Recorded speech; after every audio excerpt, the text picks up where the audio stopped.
Hi, guys. Welcome back to Battle of the Shorts. We are in week 9, and we have some great short stories this week. I'm going to jump right into this because I don't figure anybody that's watching these is coming in brand new. If you are, quick rundown, 4 short stories every week. 2 authors battle it out, and we pick 2 winning authors and 2 losing authors, and we discuss vintage sci-fi and fantasy. Let's take a look at the bracket here. We have this week Dean Koontz, classic horror writer, I think crime and thriller writer. You've probably seen his name out in bookstores. He used to write vintage science fiction when he was a young man. He's going up against Harry Harrison, author of the Death World trilogy, what he's most known for. And then our other matchup is J.G. Ballard, great author of Crash, High Rise, some Disaster World novels. Um, Disaster World, is that right? Anyway, you've probably heard of him if you're watching this video. And then Bruce Sterling, a kind of a known cyberpunk author that I read for the very first time here. So let's jump right into it. We're going to see who took home the victories in these matchups. I don't know if I'm going to edit this one because I need to get this out before Saturday. I'm going out of town this weekend, and I wanted to make sure, and I uploaded another one of these for you guys before I took my trip and was out. So let's jump in with Dean Koontz versus Harry Harrison. I read Dean Koontz's, let's see, what is this one called? I want to get the title right because it is a unique title. Where was that at? A Mouse in the Walls of the Global Village. What a title. I read that in, again, Dangerous Visions, one of these famous anthologies edited by Harlan Ellison. And then I read Harry Harrison's The Toy Shop, a really, really short story in this 8th annual edition, The Year's Best SF, edited by Judith Merrill. Quick plug, if you need an anthology and you're looking to get into science fiction anthologies, Judith Merrill is where you should start. Either that or Harlan Ellison is another great place to start. So, with that out of the way, let's talk about Dean Koontz's story. This was probably the most confusing as far as the way it starts off because he jumps us right into this world where uh, we are seeing things from the lens of a marginalized person. The future has essentially developed this. Future scientists have developed a technology to use telepathy, and therefore, people who speak don't really. That's not a way of communication, and not a form of communication any longer. So, the experiments that they do on humans, uh, most of them work, and then every once in a while you'll have what's called a stunted, which means the experiment didn't take. And in this case, our main character is a stunted, which means they still speak and they can't use telepathy. So everybody else in this world speaks through their mind, and therefore the world is a very quiet place. Um, our main character is seemingly in kind of an insane asylum. He's in kind of this worn down old building, and he watches out of his window a shuttle bring people to and from this building, also stunted people. And he longs for human connection but has none. He screams. He has lost the ability to talk, it seems, or somewhat. And so he's just reaching out for some kind of human connection. And the people who um, are not stunteds are I believe called the empathists, and are they they beat and kind of not torture necessarily, but kind of they further marginalize these marginalized people. Um, our main character is just trying to connect with somebody, and he kind of does. He gives himself some false hope at one point and signals a person in one of these shuttles who signals back to him, and he gains this, I think, very light flicker of hope, and it gets very quickly snuffed out, and we see a a truly vicious and bleak look at what a world, a utopia, looks like from the marginalized people on the outsides. And I know that's not a word that some people like to use nowadays because it is kind of a hot button word, marginalized. But the 1% of the population that doesn't feel like everybody else, can't interact like everybody else. That's a really difficult place to be in. And I think Koontz really takes a unique approach here where there's a little bit of his horror flair in here. There's a couple of uncomfortable scenes, a couple of uncomfortable descriptions. His writing, I'll just talk about his writing. Really, vicious is the best word I can use for it.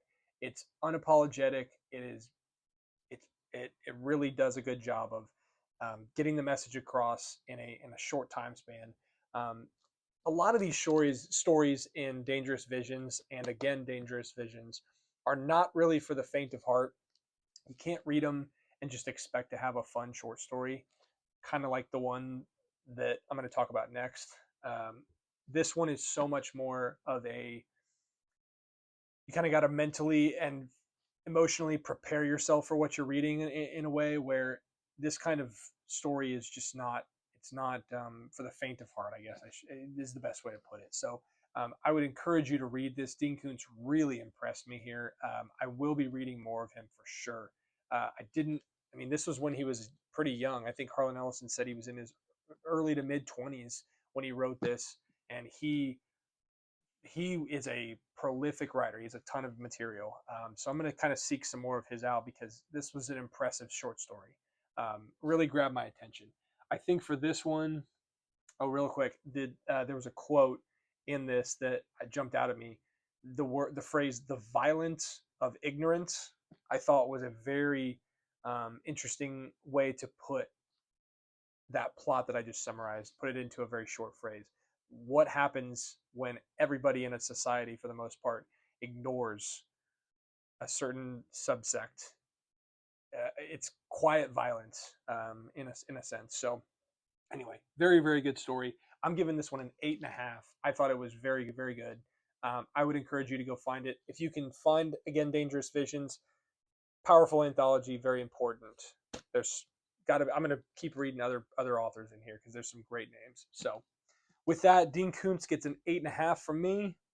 And we're going to move on to Harry Harrison's The Toy Shop, which was in this Old Dell anthology.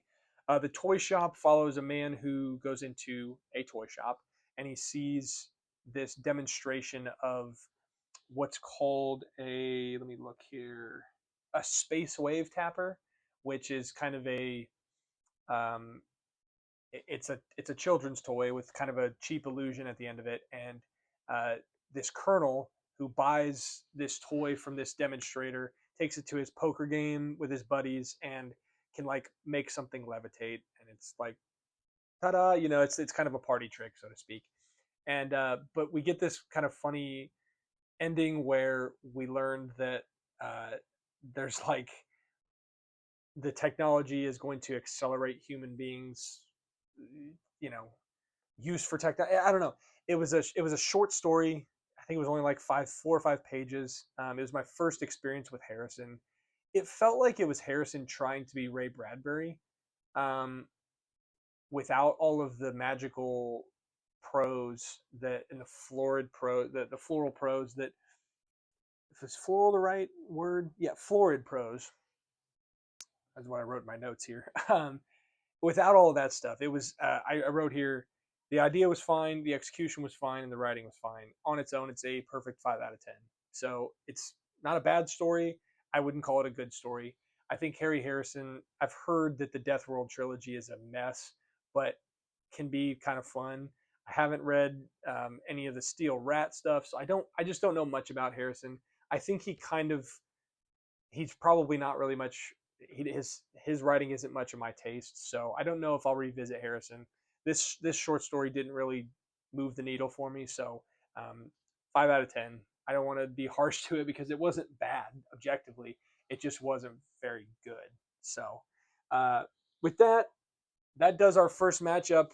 Let's write down Dean Koontz's name, and we'll move on to the next one here. Dean R. Koontz. A very recognizable name, I tell you that. Um, yeah, let's move on. We're flying through this one, and like I said, I don't think I'm going to be editing this one just because I don't have a lot of time before I leave for my vacation. So let's just keep on moving. Our next matchup, two really, really great authors. Two stories that are a couple decades apart. We have J.G. Ballard's The Terminal Beach in the best short stories of J.G. Ballard. Look at that cover art. That's fantastic. And Bruce Sterling's not Swarm, not the Swarm, Swarm, just Swarm on its own in the best science fiction of the year, number 12, edited by Terry Carr. I already showed this copy off in week 1 when I read Connie Willis's Firewatch. So already this has also a Joanna Russ, a very famous Joanna Russ, Silverberg, Le Guin. This one is absolutely stacked. The lineup's crazy. Dish is in here. Gregory Benford, who I reviewed last week, is in here, and who had a really good short story that I read. So, yeah, I guess just on its own, if you can find this anthology, this is a great one. Let's talk about Bruce Sterling first, because I read his first out of the two. We follow a captain doctor named Afriel, who is on this mission to he's being sent out by his group, that one of these factions that is trying to essentially meet with a alien force called the Swarm, which is kind of a hive mind of not very intelligent creatures that make up their home inside of a network of asteroids. And we open on a scene with an investor, which is another alien race of people who are like, they kind of are like brokers between aliens, different species in the galaxy, and humans are just now kind of making their way outward and exploring the galaxy. And Afriel is kind of on this mission to not sabotage, but take from the Swarm their DNA and essentially clone it so that humans have an army of Swarm. And quickly it devolves into an exercise in world building, which is incredible and pretty eerie. The alien biology is really unique. The plot moves quickly, so you're not bogged down by descriptions of the landscape or anything. You kind of move through Afriel's perspective as he meets with a fellow human doctor who has already been a part of the Swarm for a while, and she shows him kind of what the native, way of life is like, and he convinces her that they're going to take part in this kind of sabotage of the Swarm because they're not smart enough to really push back. But then I'm not going to spoil it for you. There's a chilling end to this that very much reminded me in tone of I Have No Mouth and I Must Scream by Harlan Ellison. So if you want a little bit of that flavor, read this story. I will not spoil it for you, like I said, because this one was impressive. Again, Bruce Sterling, I have really started to become interested in the cyberpunk movement. I've been interested for a while, ever since I read Neuromancer, but the authors around that kind of movement, including Sterling, who edited Mirror Shades, really have my attention, especially right now. And so Rudy Rucker, K.W. Jeter, Pat Cadigan, William Gibson especially, and now Bruce Sterling, all are authors that I'm very much interested in reading more of. I've already covered Cadigan. I'm going to cover William Gibson's famous Burning Chrome story here in a few weeks. But Bruce Sterling notches himself right up there with Rock On, that I read by Cadigan. Cements himself as a cyberpunk, stalwart. He's just this story was really well done, and it was like I said, the ending is chilling. It is fun, like the alien biology and the exploration of this strange hive mind race is very fun. And so I just thought this one was a great roller coaster. It has a lot to say about like the moral questions. I love that moral question that's explored in a lot of first-ish contact. It's not quite first contact in this case again, but the moral question of like human beings kind of asserting dominance over another species in the galaxy, and because it's not of Earth, what are the rules of engagement there, because I think it's thinly veiling a little bit of like colonialism and that kind of thing, the taking over of territory just because we can kind of thing. That question is explored really in a very interesting way in this short story. So um, Sterling, what did I rank this one? Did I rank this one? No, I didn't. I didn't rank this one. Um, I'm feeling like 6 to 7 is my line of like good, but not that memorable. Between 5 and 7 are just like that was fine, that was good. Any more than 7, and I'm like this is a short story worth your time. So 8 and above, really. This I'm between an 8 and 8.5 on this one. We're gonna go. What did I rank the Ballard at? If I do a tie, it's gonna be challenging. Oh, we're going to do a tie with this one because I'm going to rank this as an 8. Bruce Sterling's Swarm is going to be an 8. I'm kind of ranking on gut because I didn't write it down after my initial reading, but I read it yesterday, so I didn't put it in my notes. But anyway, I digress. Bruce Sterling's Swarm gets an 8, and that leads me, I kind of already spoiled it, to The Terminal Beach by J.G. Ballard. I just got finished with this a half hour ago and started preparing for this video. I read it in the best short stories of J.G. Ballard, again, with great cover art. The Terminal Beach really takes on equal parts of the two stories that I have previously read of J.G. Ballard. I read High Rise about a year ago, a year and a half ago, and I read The Voices of Time, a short story by Ballard not too long ago, actually, a couple months. The Voices of Time is much more philosophical in nature. High Rise is much more studying human nature, I guess, in some ways. And it's this kind of collision of both of those, where it's a concrete exploration of a man's mind descending into madness and not being able to cope with the loss of people close to him. A man named Traven he visits an island that used to be for nuclear testing, and so therefore there is pretty much nobody on this island, but there's these megalithic structures, these blocks that are spread out, and not endlessly, but seemingly endlessly, in this maze.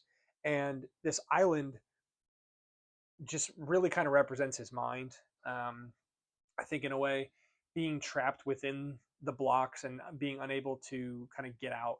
And it's a strange story. It feels very much like a fable, kind of. There's a lot. I think the one thing that took away from this story was there's a lot of description about the landscape, and I think that was purposeful. I don't think Ballard does things on accident, is what I'm saying. But there were confusing passages that really didn't move the plot along at face value, and so therefore I think that this deserves a reread to really understand a lot of the little nuances that Ballard was trying to hint at in this. But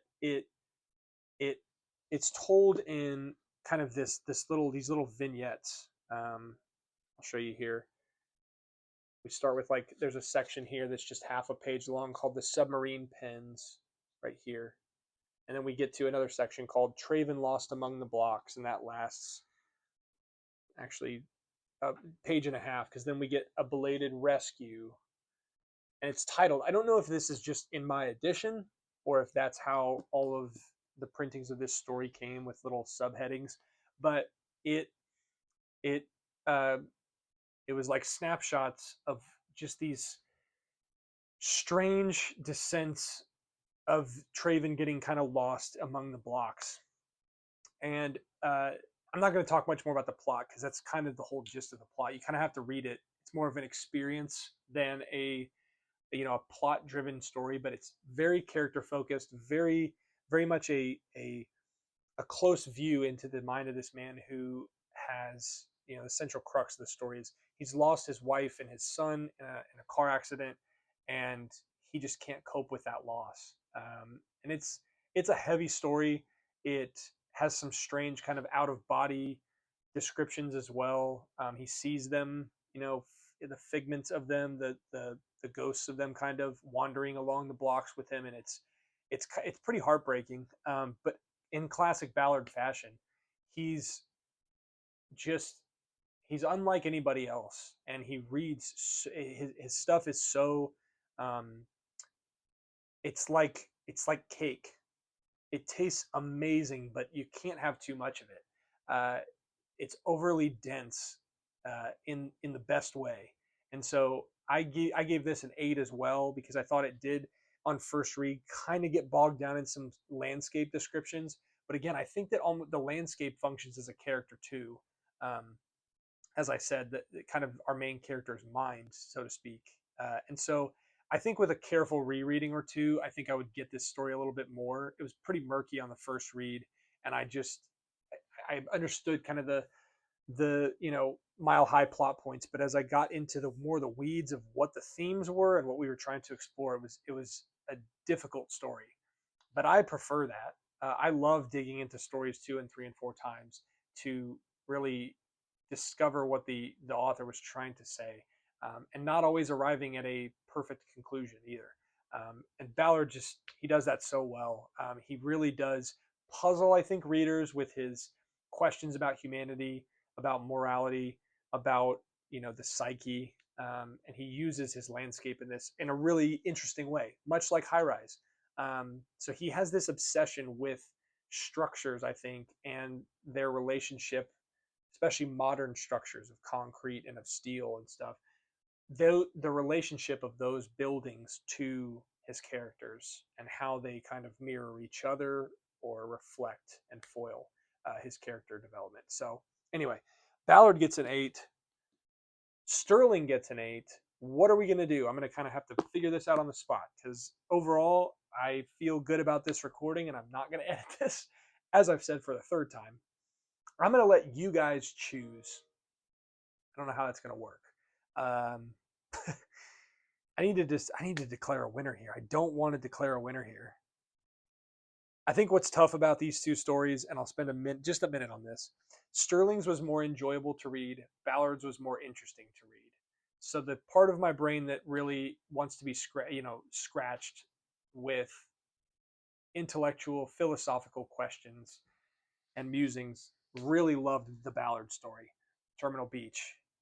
The part of my brain that loves sci-fi, that is intrigued by more of the science fiction tropes and themes and your classic aliens and that kind of thing, Sterling just knocks it out of the park in that department. So I don't know who to pick.